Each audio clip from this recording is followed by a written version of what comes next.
Hi friends, నోరు ఊరించే chicken fry ఎలా చేసుకుందామో రండి. ఫస్ట్గా ఉల్లిపాయ పచ్చిమిరపకాయలు తీసుకొని ముక్కలు చేసుకొని పక్కన ఉంచుకోవాలి ఫ్రెండ్స్.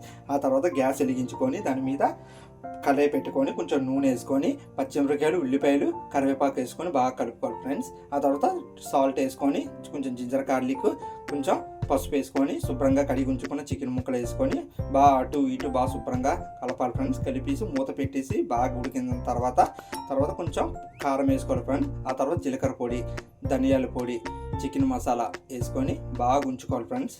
అయిపోయిన కొద్దిగా లాస్ట్లోని గరం మసాలా కొంచెం వేసుకోవాలి ఫ్రెండ్స్. గరం మసాలా వేసుకున్న తర్వాత కొంచెం కరివేపాకు, కొత్తిమీర వేసుకొని బాగా దింపిన టైంలోని వేడి వేడి అన్నంలోని పప్పుచారు వేసుకొని వండుకున్న చికెన్ ఫ్రై తీసుకొని అలా కలుపుకొని తింటే సూపర్ ఉంటుంది ఫ్రెండ్స్.